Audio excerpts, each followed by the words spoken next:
Pues nada, Oriol, bienvenido, muchas gracias por estar aquí en la plataforma del fútbol formativo.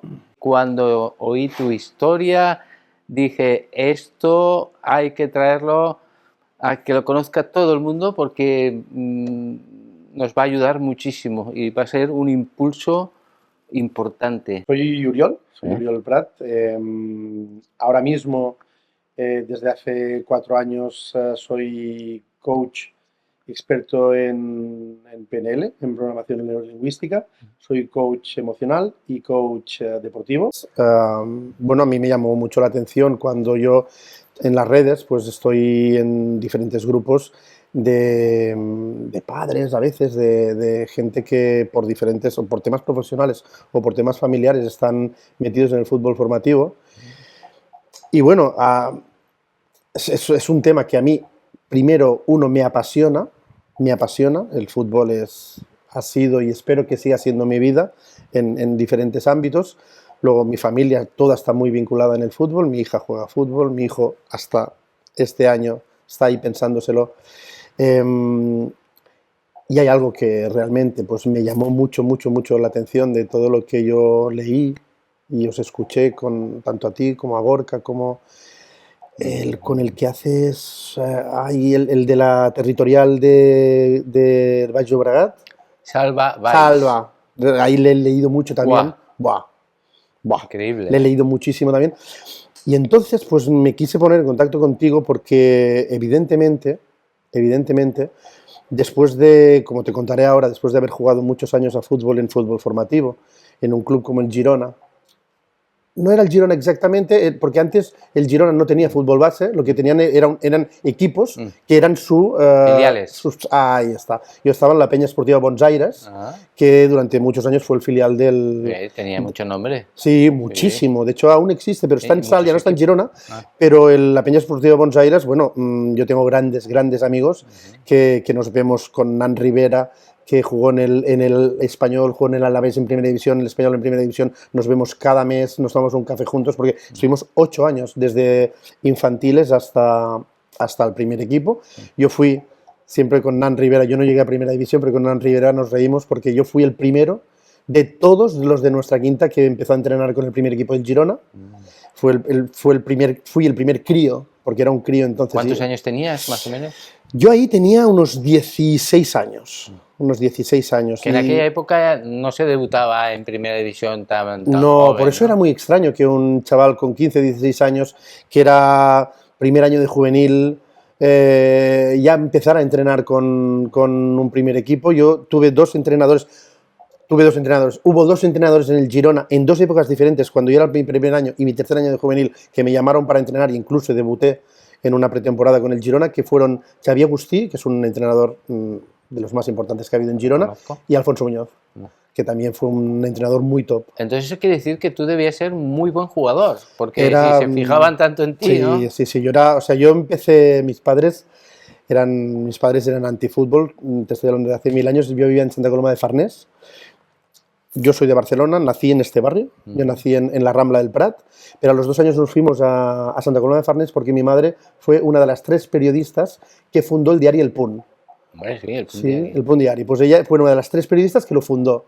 Y todos nos fuimos para allá, ¿no? Y yo entonces, mis padres me apuntaron, cuando estábamos en Santa Coloma de Farnés, mis padres me apuntaron a hockey patines, porque ellos eran antifútbol, eran muy hippies, todo el mundo, todos los niños querían hacer fútbol, pues el hijo de ellos no.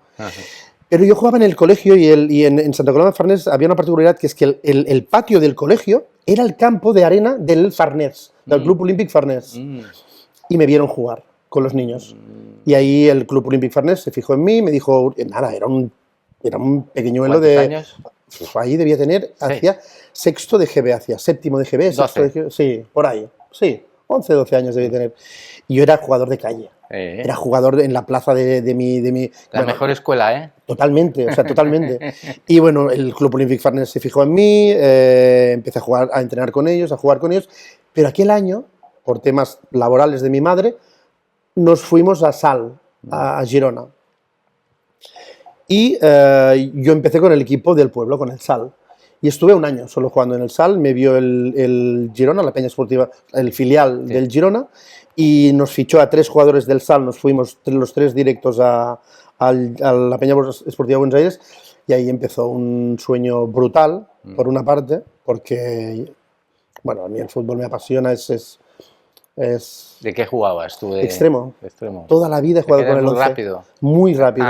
Yo siempre digo, cuando me dicen, ¿y qué tipo de extremo eres? Yo siempre digo, hay extremos tipo Neymar y extremos tipo Stoichkov. Sí. Yo era Stoichkov. O sea, yo no tenía mucha técnica, pero era un galgo. Era un galgo. De pequeño, con el Club Olímpic Farnés me metieron delante de un... Esto es muy típico, y la izquierda parecía mi segunda diestra, ¿sí? O sea, yo centraba perfectamente.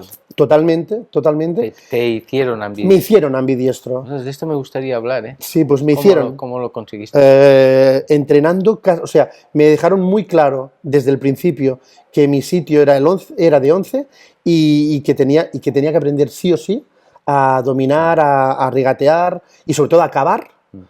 Antes no se acababa tanto recortando y centrando y acabando con la derecha, sino que acababas con la izquierda, con la zurda para centrar. Yo era un jugador muy rápido, era de los más rápidos de la liga, era un jugador que aun siendo extremo y dando muchísimas asistencias, era muy goleador, tenía un 1 contra 1 con el portero, era muy rápido. Al ser muy rápido, normalmente lo que hacíamos en todos los años que estuve en el Girona es que siempre me buscaban entre el lateral y el central, siempre, en el hueco este que se crea, siempre. O sea, no era tanto de regatear al lateral o de regatear, sino de buscar la espalda a los 2 defensas porque era imposible seguirme, era muy rápido. ¿Y qué pasó? Que empecé a jugar con gente un poco más mayor que yo. Sobre todo cuando iba empezando a pasar niveles y a ver el nivel que tenía. Estuve con la selección de la provincia. Empecé a jugar con gente mayor y al empezar a jugar con gente mayor o con chicos mayores... ¿Qué categoría era esta? ¿Juvenil? No, yo ya desde cadete. Desde cadete ya. ¿Jugabas con una categoría? Sí, a veces 1 y 2 entrenando. Sí. Claro, esto es muy bueno cuando realmente te limitas solo a entrenar y a aprender y a luchar y a que te peguen por todos sitios y que tú sepas luego cuando vuelves a tu equipo eres como más, ¿no? Pero eso también quería decir hacer lo que hacían los mayores en su momento, que era salir, a veces ir a tomar algo, y supongo que ahí, yo con los años he vuelto muchas veces, he regresado a aquellos años a aquellos momentos, y ahí hubo un momento en el cual me acordaré toda la vida de un entrenador increíble que tuve 2 años en los juveniles del Girona, que es Miguel Jordán, que había sido uno de los delanteros centros más buenos que había en la provincia de Gerona. Nos preparaba además a los delanteros con entrenamientos personales y tal. Pues hubo una vez que él vio que yo empezaba a llevar bastante mal el tema de tener que ir a los entrenos y ser siempre el mejor, de no fallar en nada en los partidos, cuando subía de categoría. Yo era de estos jugadores, y parece mentira, pero era de estos jugadores que cuando era alevín, infantil, me podía ir de medio equipo. ¿Sabes aquellas imágenes que hay de Messi cuando era peque, que se va de todo el mundo? Sí, como... Pues yo no era tan... Yo me iba con autopases, pero era realmente muy, muy, muy bueno en su momento. Y al ir subiendo, al ir añadiendo presión. Yo al final era un crío que había salido de Santa Coloma de Farnés, tío, de un pueblo de que no hay... Y no supe interiorizar bien eso, no supe aprovechar bien el momento. Así como mis padres se separaron, hubo toda una serie de temas personales que también a mí me afectaron mucho. Y bueno, empecé muy pronto, ya de juvenil, que era... O sea, el Vilubí, me acuerdo que me vino a buscar el Vilubí, que estaba en División de Honor.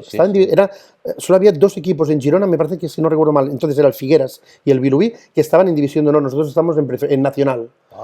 Y el Vilubí me vino a buscar porque Santi, que era un entrenador que yo había tenido en el primer año de juvenil, en el segundo año se fue al Vilubí y en el tercer año de juvenil me vino a buscar para jugar en División de Honor con el Vilubí, pero yo ya estaba bebiendo. Yo ya estaba bebiendo, salía con compañeros del fútbol, con compañeros que no eran del fútbol, y era alucinante porque el fútbol me daba la vida porque o sea, soñaba, tenía muy claro, o sea, todo el mundo me decía, o sea, es como que todo el mundo te marca el camino y tú tampoco sabes muy bien, ¿no? Pero todo el mundo me decía, Oriol, vino el Barça, habló con mi madre, me acordaré toda la vida en un partido Hospitalet-Girona, porque ya cuando éramos juveniles ya íbamos con el nombre del Girona y con la camiseta del Girona, ya no era Peña Esportiva Buenos Aires. Y me acuerdo un Hospitalet-Girona, cuando el Hospitalet era filial del Español aún, imagínate tú si ha llovido, que ganamos 1-2 y un ojeador del Barça le preguntó a mi madre por mí, le preguntó qué tal era yo de actitud, cómo me iba al cole, preguntó a Jordán, a mi entrenador, por mí. ¿Todo esto te preguntaron? A mí no, ¿eh? A mi madre, sí, a mi madre. O sea, ¿estos detalles? Estos detalles, o sea, le preguntaron cómo estaba yo mi madre siempre me lo contaba, con un orgullo, que cómo era yo de carácter, que... ¿Cómo me iba bien, cómo me iba, si bien o mal en el cole, con las notas? Sí, qué tal chaval era. Mi madre me lo contaba. Que buscaban también un perfil de jugador, no solo bueno técnicamente, sino que estuviera centrado, que estuviera... Y yo supongo que debieron venir luego más partidos, porque en tercer año de juvenil fue un año muy bueno para mí en tema rendimiento deportivo y me estaba haciendo mayor a veces, quizás antes que los otros, por el hecho de entrenar también con el primer equipo, a veces haber ido a una pretemporada con el primer equipo, pero a la vez también estaba empezando a beber mucho, estaba empezando a socializar mucho por la noche y hubo un momento en el que realmente no supe... Yo tuve una lesión bastante fuerte. Entonces fue por una lesión. Fue una lesión y porque estaba bebiendo mucho, ¿vale? A raíz de no entender... O sea, yo tenía mis problemas personales, el fútbol para mí era, como te he dicho, el espacio terapéutico que lo solucionaba todo y que dejaba todo atrás. Y cuando yo empecé a tener sensación de que en el fútbol me estresaba más que disfrutaba, y sobre todo yendo haciendo vida social en Girona, que al final se conoce todo el mundo en Girona, con jugadores que tenían 18, 19, cuando yo estaba con 16, 15, 16, 17, pues empecé a beber mucho, y hubo un momento en el que no dejé el fútbol del todo, hubo una lesión, volví al SAL, que estaba en Primera Catalana, estuve jugando, antes se llamaba Primera Regional. Nunca se deja. No, pero fui bajando de categoría. También yo cada vez... de nivel... Ya no era el mismo, estaba recuperándome de un ligamento externo del tobillo. ¿Se puede decir que el entorno, tus amigos, te arrastraron un poco a esto? Sí. ¿Tú no hubieras bebido y todo esto? Sino... Evidentemente yo empecé a beber con gente mucho mayor que yo ni sabía, pobre mí, lo que era esto. Y ya te digo, para mí lo único que tenía sentido en aquel momento... Claro, tío, tú imagínate, yo tenía 11 años, tío, mi hermana tenía 7, era pequeña, mi madre era una periodista que estaba todo el día en el periódico porque acababan de empezar de abrir lo que luego sería un transatlántico como es el diario El Punt, que entonces era el periódico en catalán editado más leído con diferencia en toda Cataluña, y ella estaba todo el día allí. Y mi padre se había ido, y se habían separado, pero él se había ido, entonces para mí era... ¿No tenías ningún apoyo? No, para nada. Familia, ¿no? No, yo cogía a mi hermana, salíamos los dos del cole juntos, la llevaba a casa, yo me iba a entrenar, para mí el entreno... Por eso te digo que yo el fútbol, sí, realmente fue muy terapéutico para mí el fútbol, pero cuando empezaron... estos entrenadores, tío, estos egos, estos entrenadores que miran mucho más por su ombligo que no por el proyecto deportivo que tienen delante, quizás por los chavales, que al final éramos niños, que estamos ahí delante. Porque yo recuerdo, tío, yo recuerdo speech, o yo recuerdo momentos en los cuales, en campos, en el campo del Cangiver, es que hay cosas que se te quedan toda la vida en la cabeza, tío, y... de malas actuaciones de un entrenador que parecía que no entendía que estaba al final hablando con chavales que todos teníamos nuestros sueños, nosotros teníamos nuestras ganas, lo dábamos todo, porque realmente, tío, en aquellos equipos aprendes a darlo todo, aprendes a ser un equipo. Esto a veces no te lo tiene ni que enseñar el entrenador. Tú sabes que si tú no corres, tío, el lateral andará loco porque tu lateral que tienes que cubrirlo va a tener que cubrir. O sea, era implícito, tú ya lo sabías. Te gritaba mucho. Sí, tal, había ¿no? gritos, había cambios de esos, ¿sabes? Estos cambios que se hacen, rollo, ahora te castigo y ahora te cambio. Yo me acuerdo que una vez salí de suplente, me acordé toda la vida, con un entrenador argentino, no voy a decir el nombre, pero en segundo año de cadete de la Peña Buenos Aires, Girona filial, me acuerdo que, es que hay cosas que se te quedan marcadas cuando eres mayor y aún las recuerdas, tío. Claro. Y eso quiere decir que imagínate cómo las viviste si las recuerdas de mayor. Los entrenadores dejan huella. Joder, colega, este tío, me acuerdo que yo tuve una mala semana de entrenos, yo era titularísimo siempre. Pero a veces sí que es verdad que no acababa de poder separar los temas personales de los temas deportivos y a veces una semana mal entrenada, suplente, porque ahí ya te digo, había muchísima presión y muchísima exigencia, muchísima, al final eras un filial del Girona. Y yo me acuerdo de salir en la segunda parte, de perder dos, o sea, al final a mí lo que se me pedía, tío, es que profundizara y que diera buenos pases, tío, como cualquier 11, y de tener dos malas, por la poca motivación quizás de salir suplente, el enfado, y cambiarme cuando acababa de salir en el minuto 60, en el minuto 80, como castigo, además acababa de perder el balón, un chaval con 14 años, tío, cambiarme, que los padres le dijeran, miraran al entrenador y le dijeran, pero tío, ¿pero qué es un niño que estás haciendo? Que acaba de salir y irme llorando al vestuario, tío. Y me acuerdo de esto. Y claro, cuando esas cosas te acuerdas después tengo 50 años. Es porque en su momento, imagínate lo que me debería doler, tío. ¿Y llegaste a pasar miedo con los entrenadores que tenías? O sea, miedo no es la pregunta, no es la palabra. Miedo a jugar bien. Pero sí que llevaba muy mal. O sea, depende a veces, es que esto depende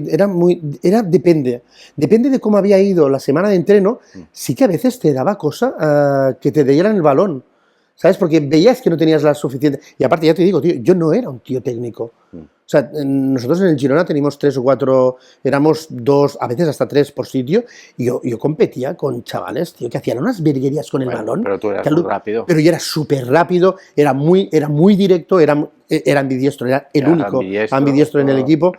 Pero quiero decir que sí que es verdad que a veces, depende de cómo había ido la semana, depende de cómo habían ido los entrenos, o sea, no era miedo, pero te daba como respeto que te pasaran el balón y a veces te escondías un poco. En el fútbol 11, siempre he dicho lo bueno que tiene y lo malo que tiene el fútbol 11 es que al tener 10 compañeros más, si en algún momento tienes un poco de miedo, pues te escondes, tío.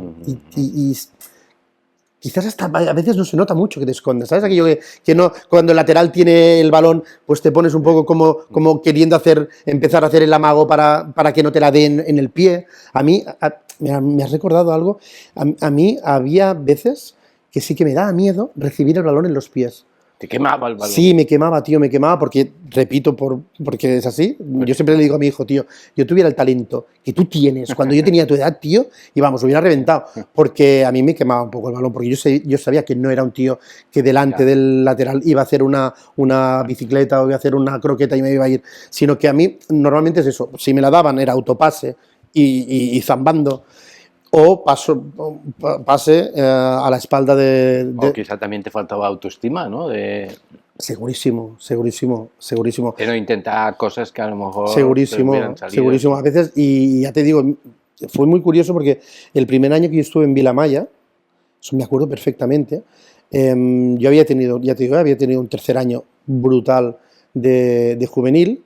El Girona por temas extradeportivos, por temas de que yo, pues evidentemente ya se notaba que era una persona que salía de noche, que no estaba llevando bien la presión y la exigencia, pues me dijeron que no contaban conmigo.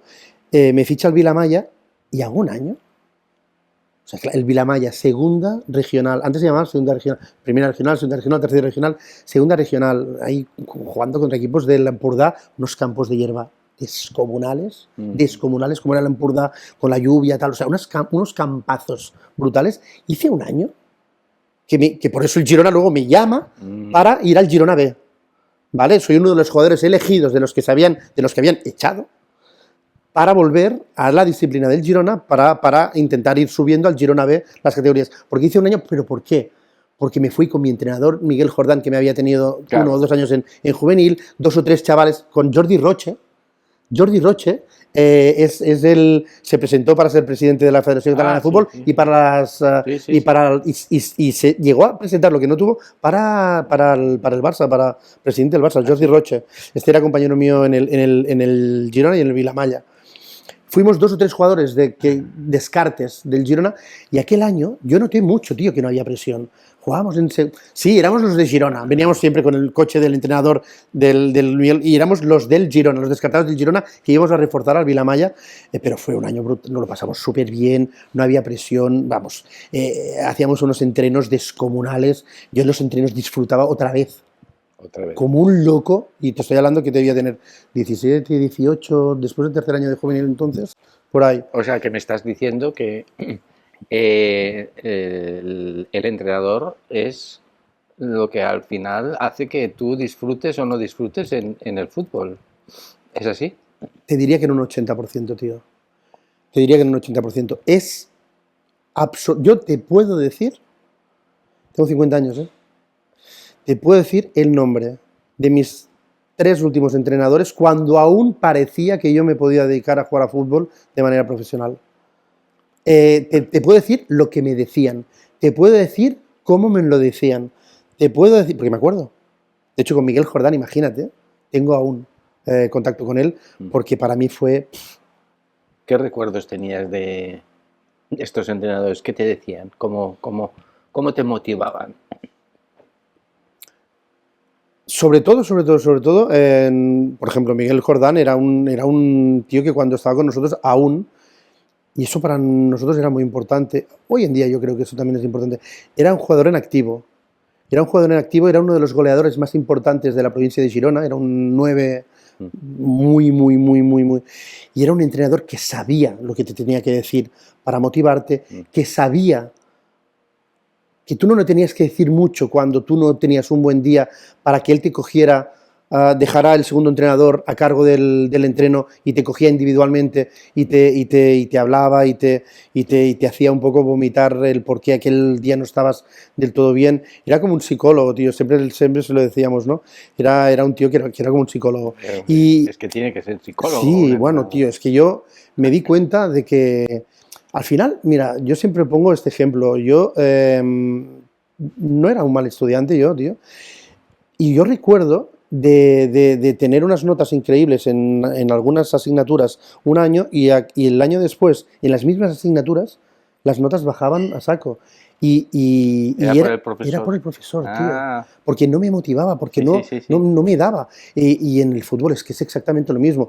Claro, yo juego con ventaja en el sentido de que ahora yo estoy en otra parte del fútbol, estoy viendo el fútbol desde otro sitio y me estoy dando cuenta de que, o sea, si era una sospecha que yo podía tener por la incidencia de mis entrenadores en mí, en el fútbol formativo del Girona, joder, ahora lo tengo clarísimo, tío. El entrenador es absolutamente básico, clave. ¿Y tú te das cuenta, o como has pasado por tantos equipos, ya no es una teoría, porque a veces yo lo digo a los seguidores de esta plataforma, que bueno, que hay que tener cuidado, hay que saber escoger el entrenador adecuado, porque depende de la formación de tu hijo, porque un buen entrenador puede hacer mucho por tu hijo y un mal entrenador puede ser un desastre, ¿no?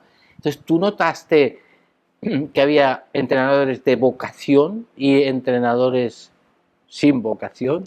Yo lo que sobre todo noté, y eso es algo, tío, que te puedo decir, Pedro, que hoy en día lo veo, porque te repito, tengo un hijo que ha estado en la Escuela de Europa, en el Sant Andreu, este año ha empezado en el Prat. Mi hija juega fútbol también, está en el Women's Soccer School, que es una academia que quieren llevar a las chicas a la...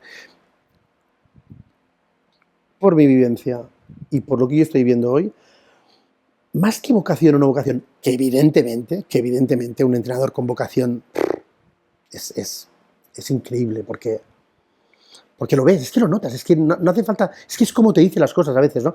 Pero sobre todo lo que veo es el ego. Es un puto problema increíble que hay hoy en día, que al final yo veo que muchos proyectos que podrían ser brutales, por la competencia del ego de algunos jugadores y sobre todo de los entrenadores que buscan más el resultadismo para él, para su currículum, que no el disfrute de los chavales. O sea, yo lo del ego es algo que... Es lo que más has vivido. Wow. Y ya te digo, y lo vivo ahora, tío. O sea, yo veo entrenadores en fútbol formativo, hostia puta, tío, que o sea, que es los chillidos que pegan y las órdenes que dan, es como un narcisismo que los que entendemos un poco de fútbol pensamos, hostia, pero ¿cómo vas? Primero, ¿cómo comunicas así? Cuando estás bloqueando al niño, tío. ¿Cómo comunicas así? Y ¿sabes aquella sensación que te da a veces de decir, hostia, es que lo que estás haciendo es chillar para oírte a ti mismo, tío? Sí, sí. Para quedar bien, sí, para destacar. Sí, para que te escuchen los padres, para que te escuchen. Que sabes. Sí. Oye, el mediocentro que te he dicho que tiene que tirar 3 pasos para... La permuta. Piensas, sí. Y dices, no, tío, no puede ser. Pero bueno, nos estamos metiendo en otro punto y para no desviarnos vamos a dejar la primera etapa con una pregunta. Una pregunta que es, tú a tu hijo, viendo lo que te ocurrió a ti, y que seguro que lo has hecho ya hablando con tu hijo, a tu hijo o a los hijos que están por aquí escuchándonos, ¿tú qué les dirías? ¿Qué consejos les darías después de tu experiencia en el fútbol del Girona, vamos? Yo les diría lo que le digo a mi hijo, lo que le digo a mi hija. Yo empecé siendo un mal padre en este tema. Eso supongo que lo tocaremos después. Yo Aritz, que es mi hijo, le apreté muchísimo porque veía que tenía... Y tardé, tío. Por eso también este cambio, ¿sabes, Pedro? Por eso todo este reconversión hacia coach y hacia... Porque para ayudarme primero a mí mismo, porque estaba viendo el fútbol de mi hijo desde unos ojos que era inviable seguir viéndolo así. Y yo, ¿qué les digo ahora a mis hijos cuando juegan a fútbol o cuando encaran una semana, cuando tienen un partido? Ya sé que es muy típico esto, tío, pero el disfrute no va reñido con la competitividad. No, claro. Para nada, o sea... Al revés. Ahí está. Este es el tema. Tío. Este es el tema. O sea, es muy difícil competir si no disfrutas. La palabra imposible no me gusta ponerla nunca en mis frases, pero es muy difícil competir si no disfrutas. Yo se lo digo, o sea, primero es disfrutar y luego marcas. No es, estoy estresado, agobiado, marco, ya estoy feliz, ya disfruto. No, tío. Vamos a intercambiar este... O sea, tú lo que le dices es que disfrute del fútbol. Absolutamente. Y que el día, y con Aritz ha llegado, te lo estaba diciendo ahora, y que el día, que algo que le da la vida, que le encanta, que le apasiona, el día que esto le haga sufrir un poco, apártate, vamos a trabajar en eso. Apártate, no dejarnos, sino sepárate, trabajemos y miremos cómo lo hacemos. Muy bien. ¿Vale? O sea que el consejo que les das a todos los jugadores que no están disfrutando de su fútbol es que no puede ser. O sea, tienes que disfrutar. Si no disfrutas, hay algo que va mal y tienes que pedir ayuda. Evidentemente. A tu entorno más de confianza, que pueden ser tus padres, pueden ser el entrenador, puede ser un amigo, puede ser, yo qué sé, pero... No puede ser que algo que te gusta... O sea, es que yo tardé también en aprenderlo, evidentemente, pero no nos pueden vender que para llegar a ser futbolista de élite tienes que sudar sangre y sufrir. No, tío. Mira, o sea, yo siempre le doy este ejemplo a mi hijo. Marc Márquez... Sí.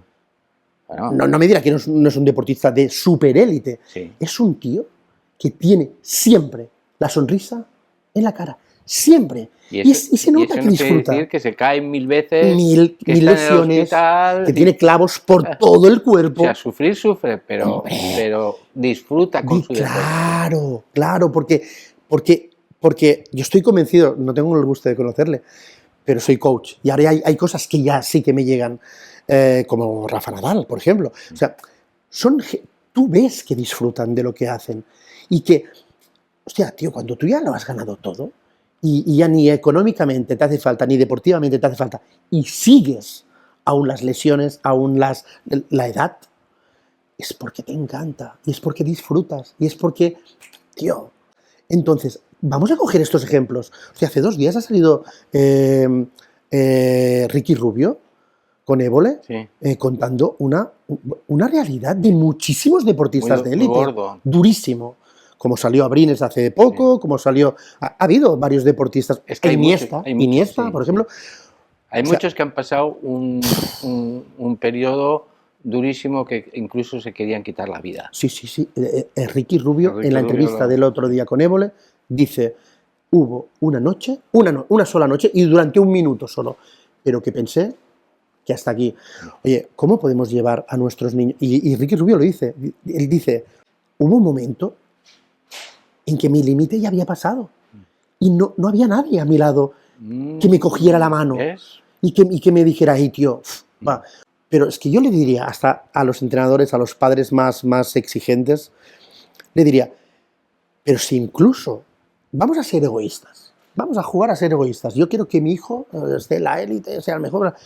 Si no disfrutas es imposible, tío. Si le estás encima, si le presionas, si le das... Es que es imposible. Sí. Y no me gusta decir la palabra imposible. Pero vamos a ser egoístas. ¿Tú quieres que tu hijo consiga sus objetivos cada año? Haz que disfrute. Porque será mucho más fácil. Vamos a dejarnos del rollo este de que para hacernos futbolistas de élite tenemos que sangrar. No. Tienes que disfrutar. Y luego, toda la exigencia deportiva que haga falta, pero desde el disfrute. ¡Guau! Yo tengo unas ganas de ir a entrenar que me muero. Sí. Tengo unas ganas. Y luego voy a entrenar y sudo y tal. Y acabo con unas agujetas en la pretemporada que no sé qué y que todo el mundo teme. No, tío, pero si tú consigues que tu hijo, que tu entrenado, yo que soy coach ahora, ¿no? Que el chaval que llevo, todos estos retos, todos estos objetivos que tiene que alcanzar, lo haga desde el disfrute, desde la no presión. Has hablado de Rafa Nadal, ¿no? Entonces, Rafa Nadal habla mucho sobre disciplina. Entonces creo que tú ya lo has respondido porque esta pregunta te la quería hacer, ¿no? Vale, disfrutar, pero el deporte, si tú quieres llegar a algo, dice Rafa Nadal, necesitas mucha disciplina. Es que no está reñida la disciplina con el disfrute. ¿Qué manual pone? No, pero que quiero decir que a lo mejor un segundo consejo sería, pero disfruta, ten mucha disciplina, que es la que yo no tuve. Evidentemente, muchísima. Te digo, no está reñido, pero vive esta disciplina desde un sitio sano, desde un sitio terapéutico, desde un sitio que te haga feliz, o sea, es muy diferente. Te da seguridad, la disciplina te da seguridad. Evidente, te da estructura. ¿Sí? La disciplina te da una estructura en la cual tú te coges para poder ir llegando, porque aparte, o sea, no vamos a ser tampoco, como digo yo, no vamos a ir con el lirio en la mano. Para ser deportista de élite, la disciplina es absolutamente necesaria. Pero ¿cómo vivo yo? ¿Desde dónde vivo yo? ¿Desde dónde vivo yo esta disciplina? ¿De qué manera me comunican esta disciplina? Claro. Para que para mí sea algo ocioso, para mí sea algo disfrutable, porque ya te digo... No, cuando no te la imponen, sino cuando te convencen de que aquello sí, es lo señor, mejor. Esto es básico, y esto en el coaching es que es básico. O sea, tío, tú no tienes que imponer... Desde el momento en que tienes que imponer algo, ¡wow! Yo no sé... Un rechazo enseguida. Sí, es muy difícil que un jugador... Estamos hablando de formación, de fútbol formativo o deporte formativo. Hostia, es muy difícil cuando impones algo y encima lo impones sin tener... Yo siempre he dicho que hay grandes entrenadores que son horrorosos comunicadores. Y son grandes entrenadores, que son horrorosos comunicando. Porque una mala comunicación, estamos un poco en lo que andábamos diciendo antes, un entrenador que comunica mal es un entrenador que te puede destrozar la carrera deportiva. O sea, tú puedes tener unas habilidades descomunales, puedes tener encima, Pero si tú la cabeza no la tienes bien entrenada y tú vives desde la falta de respeto, desde la imposición con poco respeto, lo vives mal porque al final, repito, estamos hablando de chavales muy, muy, muy jóvenes.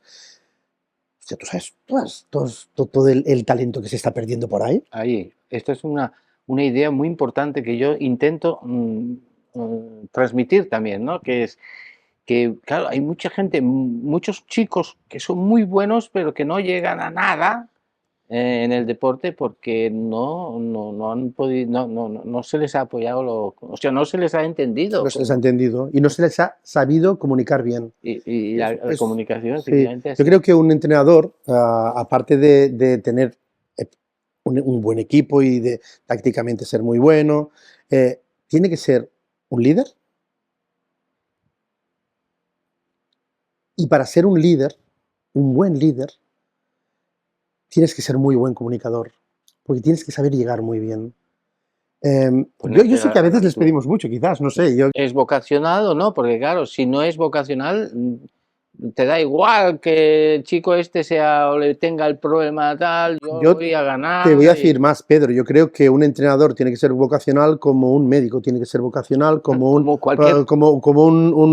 profesor de latín, tiene que ser vocacional. Sí, o sea, realmente, yo por ejemplo, cuando di el paso para empezar a sacarme el título oficial de coaching, es porque entendía que yo no me estaba comunicando bien con mi hijo. Con mi hijo. Bueno. Y porque yo iba a los campos de fútbol y oía unas barbaridades de los padres, unas barbaridades del entrenador. Y pensé, y ahí yo hice un cambio, ¿no? Decir, no, tío, no estamos yendo bien, tío. Bueno, tengo muchas preguntas que hacerte, así que vamos a ir poquito paso a paso. Si tú sabes que hay un problema en el futbolista profesional y no profesional, que llega un momento en que ya tiene mucha edad, pero quiere seguir jugando. Él no se da cuenta de que ya ha llegado su hora, su momento, y lo va alargando y lo va alargando. Entonces hay dos teorías. La mía es que tienes que saber decir, basta. Pero hay otros que dicen, no, porque fíjate, fichas luego con otro club y vas alargando tu vida, vas teniendo unos ingresillos, ¿no? Tal. Entonces, ¿tú supiste abandonar? Yo abandoné porque realmente empecé, como te he dicho, yo casi abandoné porque vi que tenía que abandonar. Primero porque ya después de la lesión no fui el mismo, y luego porque a mí hubo un tiempo en que en Girona, aún haciendo 3, 4 años, aún me recordaron Luriol, que era el mejor extremo que había. O sea, y yo fichaba por equipos de primera catalana, segunda catalana, solo por el nombre, pero me arrastraba por los campos. Ya el tema del alcohol hizo mucha mella en mí. El tema de la... no viví nada bien. Mi bajada como jugador, cuando mis expectativas estaban muy altas, creadas también por la gente que me rodeaba, y viendo que no, ya sé que aparte yo siempre digo, esta es una historia, no soy nada original con mi historia, hay muchos jugadores, por desgracia, que han tenido unas expectativas descomunales y que por culpa de no cumplirlas, pues se han ido apagando y han ido yendo al camino fácil, que es el de la... Quizá lo enriquecedor es que tú eres capaz de contarlo para que a otros no les ocurra lo mismo. Yo, como te dije, estoy haciendo charlas en los institutos, estoy haciendo charlas en profesionales que tratan a chavales con adicciones. Creo que lo que toca ahora es dar testimonio y no me gusta ayudar, no sé si ayudar, pero acompañar. Todo lo que he ido haciendo en mi vida cuando conseguí salir de toda esta oscuridad ha sido absolutamente y solo pensando en que los chavales disfruten del fútbol / la vida y que no caigan en cosas que no tienen que caer cuando las expectativas son muy grandes y no las... Los jóvenes de ahora, ¿cuáles son las drogas principales que tienen los problemas de adicción más importantes? ¿Es el alcohol? El alcohol es uno de ellos. Y luego hay una cosa que está haciendo mucho daño, Pedro, mucho daño, que es las pantallas. Mucho daño. Y yo me estoy... joder, ahora voy a parecer el típico padre No, pero es que yo lo he visto en Lo casa. dicen también los científicos. Sí, los o sea, es expertos. brutal, brutal. ¿Por qué? Porque neurológicamente hablando está absolutamente comprobado que todo este rollo de los TikToks, todo este rollo de que quiero algo y lo tengo muy rápido, quiero algo y lo tengo muy rápido, quiero algo y lo tengo muy rápido, está haciendo, en català diem, minvar, está haciendo bajar un poco, ¿no?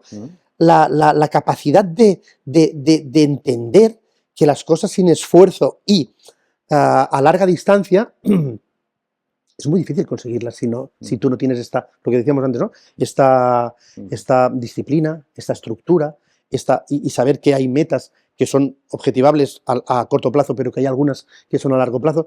Y esto está haciendo mucho daño porque veo que, y eso es muy común en chavales que son muy jóvenes y que ya tienen parece, ¿no?, un futuro muy rápido como jugadores de élite, cuando realmente las cosas no les salen.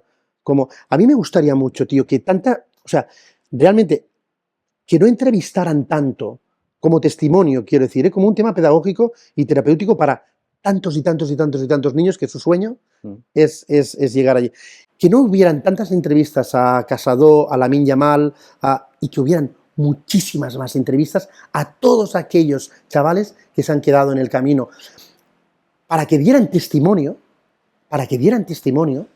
y para que los chavales que están ahora en este camino, que tendría que ser un camino precioso, duro, disciplinado, pero apasionado, precioso. O sea, tío, disfruta del camino, que no sea un vía crucis. O sea, no, tenemos que quitar esto. O sea, no tiene por qué ser un vía crucis el camino hacia ser un futbolista de élite, o no tanto de élite, pero que te puedas ganar la vida jugando en primera catalana, jugando en élite, jugando en primera ref, segunda ref.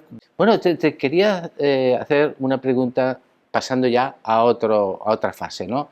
Y es, te casas, tienes 2 hijos, y entonces ves que, bueno, especialmente el primero quizá, me parece, tú ya no me lo contarás, ves que tiene cualidades para el fútbol y ya empiezas a soñar, porque esto les ocurre a muchos padres que empiezan a ver su prototipo, su proyección, lo que yo no llegué, veo que es un poco el dibujo que tú tenías y por suerte creo que te equivocas, te diste cuenta de que te equivocaste y cambiaste, pero me gustaría que contaras un poco este proceso. Sí, yo, Aritz, coge el balón con 2 años ya, en casa somos muy futboleros, mi pareja no ha jugado a fútbol, pero o sea, le gusta mucho el fútbol también. Siempre digo, en casa somos de 4 equipos diferentes, es un show mi casa, porque mi pareja es culé a saco, mi hijo Aritz es del Sevilla, socio del Sevilla, Okay. y a muerte del Sevilla. Mi hija de 12 años es socia del Everton, del Everton. O sea, le encanta el Everton, mundial, y yo soy del Girona, como no podía ser de otra, del Girona y de la Europa. Entonces, yo cuando vi que a Aritz pues, le gustaba el fútbol y que se moría por empezar, le metí en la escuela de la Europa. Y empezaste a soñar. Y ya empecé, sí, yo le digo el síndrome del padre fracasado, ¿no?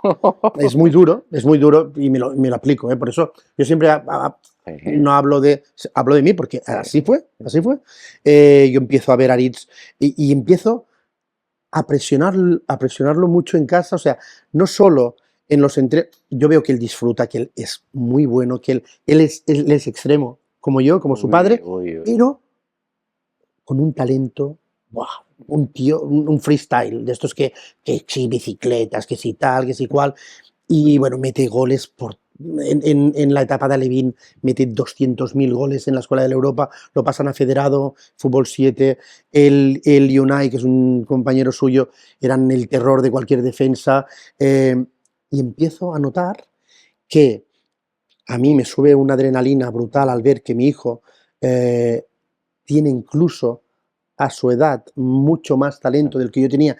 Y yo hice esa regla de 3 que no se debe hacer nunca, de que si yo he llegado donde he llegado y pude llegar a más si no fuera por mi mala cabeza, este se come el mundo. Error. Ya está, el sueño. Sí, ya mi sueño, ya no es el sueño, sí. Ya yo me Era tu fútbol, no el suyo. Sí, señor. Y además es que me apodero de su sueño. Bueno, le meto en todos los campus habidos de por haber.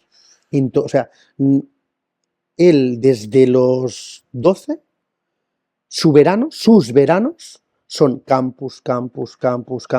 Él está jugando. No es nada malo, que haga campo. Pero o sea, yo Sí, ya no le pero era dejé para- hacer. Sí, El objetivo era... Era yo, el objetivo era yo. Era mi placer, era la exigencia que yo le metía, el que no saliera, que para nada tuviera contacto con nada que no fuera un balón.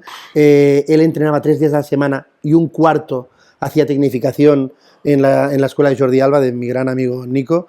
Y de golpe le monté una vida que era la que yo quizás no tuve, seguramente. Y él, pobre, él no lo vivía mal, porque él le encantaba el fútbol, pero la exigencia del entrenador, de tal, y luego en casa, solo hablábamos de fútbol, solo hablábamos de... Oh. Le compré una pizarra. Sigue contando eso, detalles. Fue una locura porque...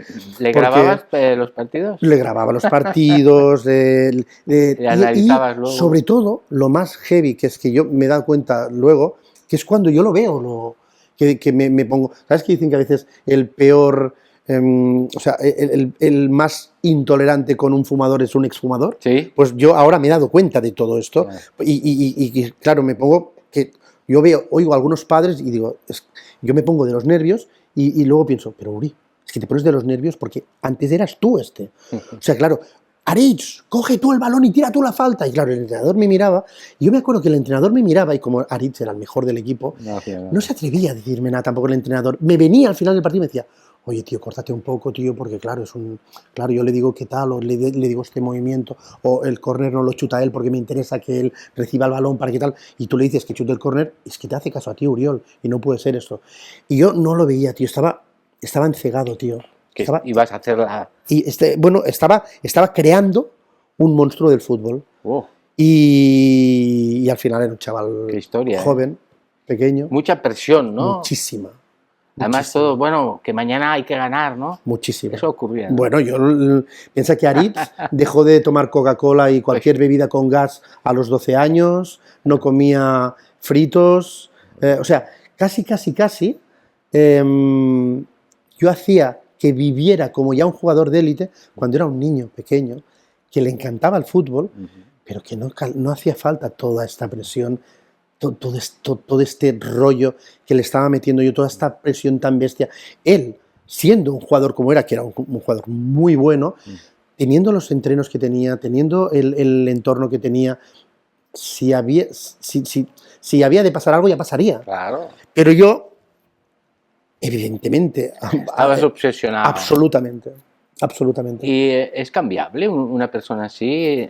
Bueno, en tu caso, ya nos contarás ahora, pero un padre tan centrado y tan convencido, a veces dicen los entrenadores que es muy difícil cambiarlos. Bueno, yo creo que sí, que pues ¿sí? Hace falta yo creo que, y ahí sí que me voy a meter en uno de los proyectos que a mí me gustaría tirar para adelante a partir de la temporada que viene, y ahí eso fue lo que me hizo contactar con vosotros y hablar contigo, Pedro. Yo estoy convencido que dentro de las funciones de un coach, dentro de un equipo de fútbol formativo, una de ellas tiene que ser educar a los padres, reeducar a los padres. Creo que es una figura que no existe hoy en día. No.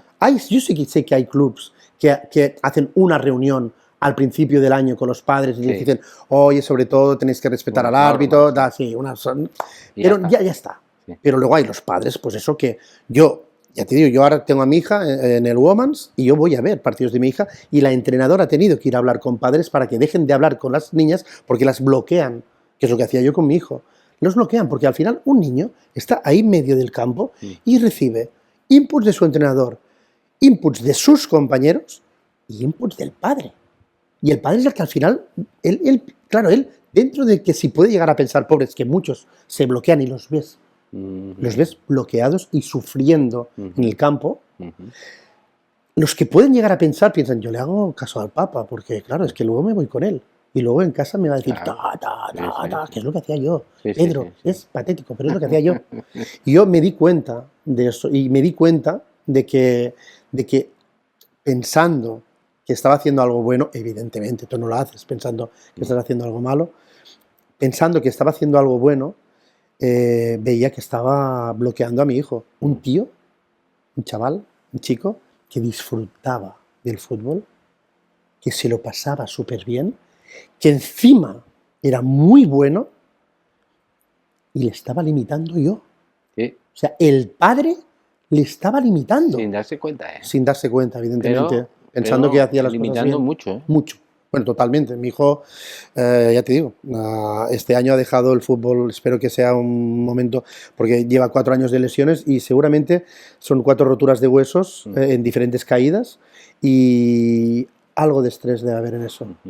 Algo de estrés y no puedo dejar de responsabilizarme de cómo de cruel ha sido el fútbol con Aritz, desde el mal comportamiento de su padre con él y desde cómo él ha ido subiendo de categoría, cada vez perdiendo frescura en su dribbling, perdiendo aquella frescura inocente de un niño que gambeteaba, como dicen los argentinos, porque su padre le estaba presionando muchísimo. Desde la buena fe, evidentemente, los padres, al final, lo que queremos y pensamos que estamos haciendo bien,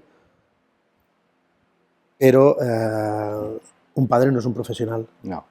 Un padre tiene que animar, tiene que motivar, tiene que querer. Ya está, quédate ahí, quédate ahí. Entonces, ¿esto se resolvería con buena comunicación? ¿O? Yo creo que esto, y ahí sí que es mi humilde opinión, de momento no he podido aún llevar a cabo, pero de cara a la temporada que viene creo que sería importante que los clubs pudieran tener la posibilidad de tener un profesional, venga desde el coaching, digo desde el coaching primero porque es lo que yo conozco, Sí. evidentemente, y porque yo sé cómo debo comunicarme con alguien que quizás es reacio a que le diga, a oír lo que yo le quiero decir. Y desde el coaching entendemos que podemos calibrar la manera de hablar, entendiendo desde dónde te está oyendo la persona que tienes delante, porque habrá padres, muchos, la gran mayoría que estarán muy abiertos a esto, pero habrá padres que no, habrá padres que costará más, que son los que seguramente dices que a veces parece que va a ser muy difícil hacerlos cambiar. Pues yo estoy convencido que hasta estos puedes hacer cambiar, porque al final es hablarles de algo que no es nada subjetivo, que es muy objetivo, que es del rendimiento de su hijo cuando él interviene presionándole al rendimiento de su hijo si realmente le dejamos funcionar de manera... Pero claro, esto hay que demostrárselo, con palabras solo no Evidentemente. Porque acuérdate que a ti te lo decían y tú seguías insistiendo que a tu hijo le ibas diciendo. Por eso digo que... Sí, pero a mí no me educaron, Pedro? A mí no me educaron, o sea, no me reeducaron, o sea, a mí sencillamente... también es verdad que ya te digo, quizás porque el niño era muy bueno y porque... como que aquello que dicen, más vale estar bien con el padre que no sea que se lo lleve, ¿sabes? Pero realmente a mí, yo me tuve que dar cuenta yo mismo de que esto no era bueno. Pero yo estoy convencido de que si alguien me hubiera sentado y me hubiera tenido una charla con calma, con una buena comunicación, como tú bien dices, quizás al principio no me lo hubiera creído, pero... este trabajo tiene todo. Claro. No, primero que te vas pensando a casa, ¿no? Pero luego este trabajo tiene todo un seguimiento, ¿no? Durante la temporada. Y tienes toda la razón. Claro, y cuando tú ves que tu hijo, sin todas estas interacciones tuyas, presionándole, porque ya te digo, estamos hablando, no me voy a adelantar, supongo, pero de las dos, del trabajar a los padres y de luego trabajar a los entrenadores, que ya lo hemos hablado antes. O sea, es muy importante que un entrenador entienda que está entrenando fútbol formativo, es basiquísimo. O sea, ¿tú sabes cuánto talento dejaríamos de perder? ¿Cuánto talento dejaríamos de perder si hubiera esta figura que le enseñara tanto al entrenador o que le acompañara? Es que no me gusta la palabra enseñar porque un coach al final no enseña, acompaña. Que acompañara al entrenador y que acompañara a los padres. Bueno, te voy a decir varias pegas. La primera, David Peris, que es uno de los psicólogos que está en la plataforma y que tuve el honor de entrevistarle, es un psicólogo deportivo de mucho prestigio, y él, lo que yo le dije, haría falta, lo mismo que tú dices. Y me dice, no, no hace falta, porque en los clubes no hay presupuesto para tener un coach. O sea, tú vas a trabajar con un club de prestigio, entonces tienen más presupuesto. Pero nosotros estamos buscando fórmulas para clubes de barrio, clubes que no tienen, o sea, tienen los entrenadores y basta. Y cuentan cada día los balones para que no se pierda ninguno, ¿vale? Bueno, habría muchas maneras, yo creo. O sea, al final, cuando salen escenas en la televisión que a todos nos ponen el estómago mal de violencia en el fútbol, de padres que se Sí. pelean con el árbitro y tal, los primeros que ponen el grito en el cielo es la federación, Sí. ¿no? La federación dice que esto no puede ser, que tenemos que educar a los niños y tal. Pues quizás, no, quizás este profesional no lo tiene que poner el club. Quizás este profesional lo tendría que poner la federación. Quizás la federación se tendría que asegurar de que precisamente los clubes pequeños tengan la misma oportunidad que los clubes grandes y de élite de poder tener coach que formen a los padres y coach que formen a los entrenadores y que realmente los niños disfruten del fútbol. Hay maneras, Pedro, yo Sí. estoy convencido que hay maneras. Yo estoy totalmente de acuerdo con Peris Sí, sí. en este sentido, estoy totalmente de acuerdo. Sí, sí. O sea, hoy en día los niños están entrenando en una tercera parte de un campo, porque hay 2.000 niños en cada equipo de barrio Sí. y no tienen casi ni la oportunidad de entrenar en medio campo. Sí. Evidentemente los presupuestos son bajísimos, los clubes pequeños no tienen donde rascar y, como tú bien dices, pobres, cuentan hasta los balones, pero es que creo que esto tendría que venir de más arriba. Bueno, no podemos llenarnos la boca de... La fórmula que él transmite, que es interesante y que puede estar también relacionada con lo que tú dices, es que lo que él dice es, hay que los psicólogos y coach son los entrenadores. No es que sean psicólogos, sino que deben aplicar algunas ideas principales, y que para eso necesitan una formación, para poder comunicarse bien ante estos problemas tan importantes que hay con los padres. Lo que no puede ser es que no haya comunicación, pero si la hay, a veces tiene que ser efectiva.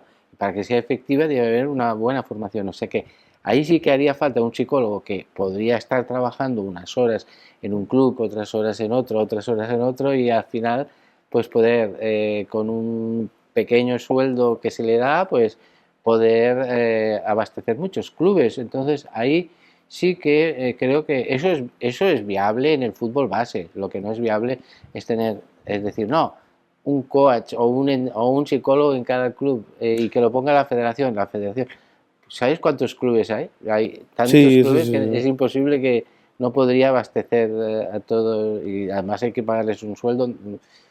Bueno, no sé, habría que estudiarlo, pero creo que por ese lado de Peris, creo que sí que Es decir, montar como una red. Sí, sí, una serie de psicólogos o coach, porque ahora habría que ver cuál es la figura, pero... No, bueno, son muy diferentes, son sí. complementarios absolutamente. Sí. O sea, Peris Bueno, pero estará los de dos- acuerdo en que una cosa es un psicólogo, que es un médico, Sí, sí. y un coach no tiene nada que ver con un psicólogo. Bueno, pero el objetivo que tienen ahora es el ayudar. En este caso sí, en este caso sería el mismo. Y entonces, bueno, pues sería que efectivamente que la federación dotara a los clubes. ¿Tú sabes lo que pagan los clubes para poder estar en la federación? O sea, estamos hablando de que Cataluña es la comunidad autónoma, si no me equivoco, y diría que no, con más altas federativas. Sí. Hoy en día los clubes, no los más grandes, pero los clubes intermedios tipo San Andreu, tipo Europa, te hablo de aquí, que es el fútbol que conozco, tienen escuelas de fútbol, y escuelas que estamos hablando de 800 niños pagando 60 euros al mes. Sí. Que de estos 800 niños, o sea, Bueno, esto también no todos, hay muchos clubes que hay muchos clubes que tienen escuela, evidentemente, pero quiero decir que hoy en día... la mayor parte. Sí, está claro. No, por eso te hablaba de clubes intermedios. Sí. Evidentemente los clubes de barrio no tienen una escuela de fútbol porque no la necesitan para nada, entre otras cosas porque, como tú bien dices, ya suficiente tienen con poder... organizar unos ahí está. Pero yo estoy convencido que tendríamos que mirar, tendríamos que estudiar, tendríamos que ver la manera de cómo, pero estoy convencido que habría la manera de poder llegar a estos clubes pequeños también y poder darles la oportunidad de poder tener una figura, aunque fuera, pues eso, como tú bien has dicho, una red que no fuera un coach por equipo, quizás fuera un coach por zona geográfica, Sí. ¿me entiendes? Algo así, algo así. Algo, pero yo estoy convencido Que podría que bien ayudar, estudiado asesorar. Sí. se podría mirar. Luego miraríamos cómo se financia, de qué manera, cómo se hace, pero porque yo creo, repito, creo que tendría que pasar por la federación. En esto estamos trabajando en la plataforma para llegar a las altas esferas a base de un trabajo, de un estudio que estamos realizando muy a fondo, con personas entre las que también vas a formar parte tú. Bueno, te quería hacer una pregunta ya muy durilla, que es simplemente cómo afectó tu enfermedad, porque no, yo lo sé, pero ahora le explicarás cómo ha afectado tu enfermedad a tu visión de la vida. La enfermedad actual, ¿eh? Pues imagínate, yo soy hijo de... Mi padre murió con 53 años de cáncer, mi madre murió con 58 años de cáncer. Siempre digo, y eso lo digo con un orgullo brutal, que mi madre es la única periodista mujer que tiene una plaza con su nombre en Girona. Y yo pues estoy recién salido de quimioterapia y evidentemente yo soy cristiano, yo eso nunca me escondo. Y esta enfermedad me posicionó aún más, y de una manera mucho más fija, mucho más bestia, en el hecho de que lo que me quede por vivir sea para dar todo lo que yo no recibí y para intentar acompañar a que el fútbol formativo deje de ser un sitio donde algo que te encanta, que te apasiona, te puede acabar a hacer sufrir. O sea, yo sé, esto, tío, cada día que pasa, lo entiendo menos. Yo cada día que pasa, yo cada día que me toca vivir, yo ahora, como tú bien dices, la vida me ha regalado, después de este cáncer, porque fue un cáncer muy duro, fue una quimio muy dura. Bueno, estoy en ello, hoy he estado en San Pau con mi oncóloga, y estoy con controles porque el tema está ahí, pero sí que tengo muy claro, a mí me es muy difícil entender, lo entiendo quizás por el testimonio mío y por lo que veo, pero me es muy difícil entender que cómo puede ser que algo que te apasione te pueda llegar a hacer sufrir. Yo no lo puedo entender, Pedro, no lo puedo entender. No lo puedo entender. Yo veo... ¿Lo hemos estropeado los adultos? Absolutamente, absolutamente. Pero mira, es que no lo digo yo, es que no soy nadie. Es que mira, Ricky Rubio, es que hace 2 días que ha salido con Évole y te pone la piel de gallina lo que dice Ricky Rubio. Por eso hasta que el niño no sea el centro del fútbol y no los entrenadores. Evidentemente, el ego. El ego, yo creo que como ahí entraríamos en una conversación mucho más larga que no da lugar, pero el ego es algo que está destrozando no solo el fútbol o el deporte de élite, sino también la vida misma, ¿no? O sea, somos una sociedad, tenemos que aprender a vivir juntos y tenemos o sea, a mí la historia me encanta y la historia nos da muchísimos ejemplos de grandes avances cuando nos hemos unido y cuando hemos ido todos a una, ¿no? Entonces, a lo que nos toca, el fútbol formativo, vamos a dejar que disfruten, por favor de mi vida, vamos a dejar que disfruten. Pero es que, te vuelvo a repetir lo que te he dicho antes, es que encima vamos a tener mejores resultados. Es que vamos a... Si tú me contraargumentas y me dices, es que quiero talento, que disfruten, que si conseguimos que disfruten y que aún así mantengan una disciplina, mantengan una estructura, mantengan unos entrenos, mantengan unos horarios, entiendan que el esfuerzo es muy importante, es básico, vamos, pero desde el disfrute, desde ser tú el protagonista, el peque, hostia. Porque tú crees, entonces, has hablado ya varias veces sobre algunos valores, ¿no? Los valores, el fútbol con valores hace que el niño rinda más, ¿no? Porque ¿Es así? Totalmente. Yo, como cristiano, me baso en el amor, en la humildad y en el perdón. Y los dos primeros que he dicho es que son básicos. Son básicos. Yo creo que son básicos. O sea, un niño tiene que entender que son 20, 22 jugadores en un equipo. Él tiene que... Y es bueno que tú se lo hagas ver. Es bueno que tú se lo hagas ver. Tiene que entender que hay un cuerpo técnico de 3, 4 personas que le van a decir cómo tiene que hacer las cosas y él las tiene que hacer así. Pero desde el amor, desde la humildad, porque hostia, la vida nos da miles de ejemplos que cuando tú recibes un speech, cuando tú recibes una argumentación desde el amor, desde la humildad, desde la tolerancia, desde la empatía, es que esta palabra me encanta y es que o sea, alguien me decía hace poco, hablábamos de esto, con un amigo que también lleva muchos años en el fútbol. Él aún está en el cuerpo técnico de un equipo y me decía, pero Oriol, ¿cómo quieres ser humilde? Luego no... Pero tío, por favor, de mi vida, ¿cómo no? O sea, ¿cómo va a estar reñido ser humilde con el competir? O sea, ser humilde quiere decir que cuando él ha hecho una falta le recoja y le levante y oye, el tío le dé un... Dale, tú lo siento, dale. ¿Tú crees que porque un jugador coja a otro de la mano, le ayude a levantarle, le diga lo siento, no va a meter 3 goles luego? ¿Pero qué estamos creando? Sí. ¿Qué estamos creando? Sí. Yo sigo diciendo que los adultos que hemos cogido el juego de los niños y lo hemos transformado en algo que es una bomba. Creo que estamos compitiendo nosotros por ellos. Sí. Les estamos sustituyendo, que esto es horroroso. Sí. Esto es horroroso. Estamos viviendo sus vidas. Sí. Estamos viviendo sus vidas. Sí. Y te lo digo porque lo sé. O sea, yo no te voy a decir, es que conozco un padre, qué tal, he visto un padre... No. Yo vivía la vida, yo ya tenía todo planificado. O sea, su vida era mi vida. No. Y aparte, lo estamos haciendo, que esto es muy bueno, desde el punto de vista de un adulto. Y esto es lo peor. Sí. Esto es lo peor. Es lo peor de todo. Porque esto es egoísmo puro y duro.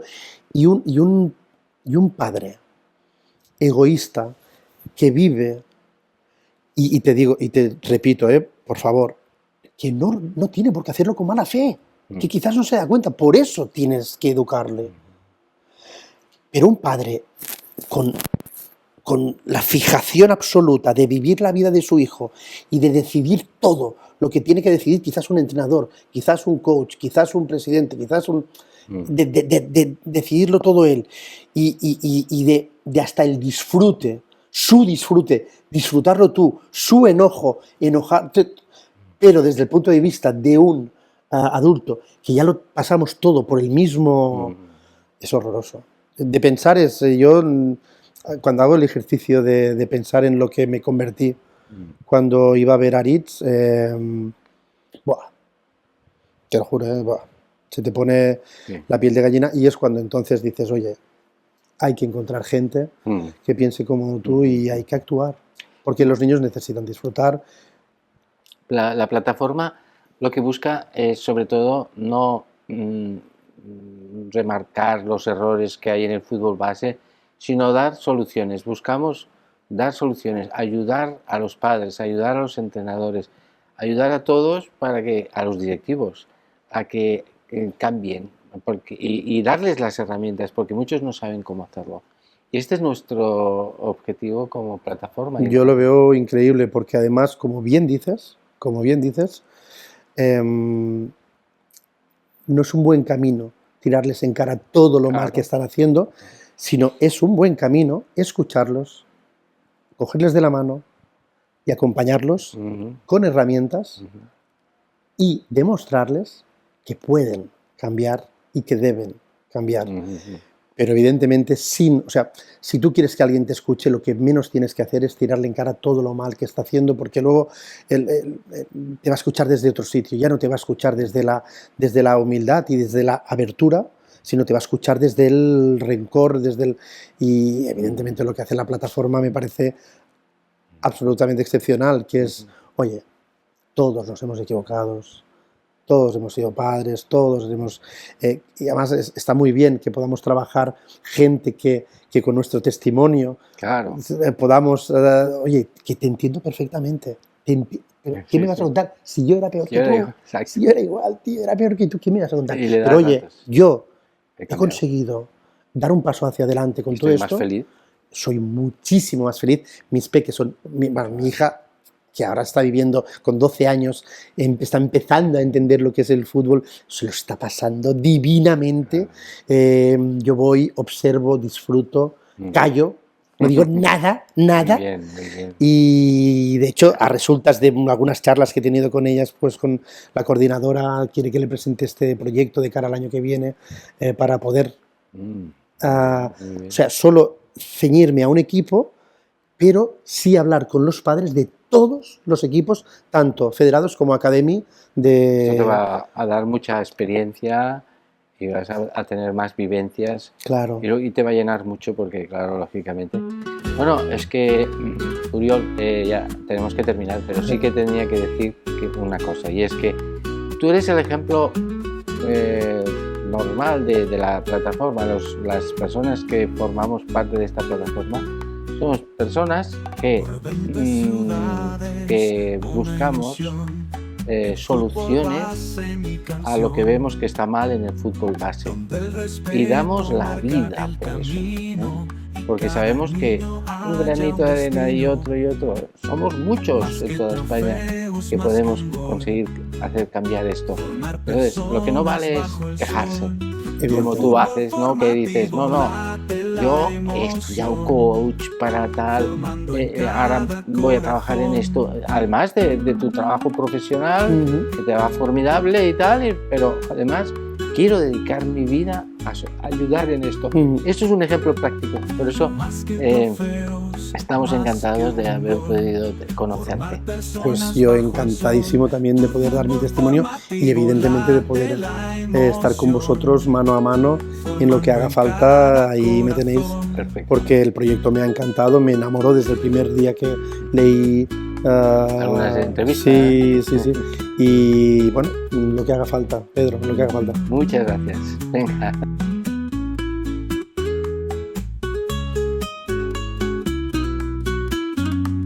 Por 20 ciudades, una ilusión, el fútbol base mi canción, donde el respeto marca el camino y cada niño haya un destino. Más que trofeos, más que un gol, formar personas bajo el sol. Tu fútbol formativo late la emoción, formando en cada corazón. Tu fútbol formativo late la emoción, formando en cada corazón.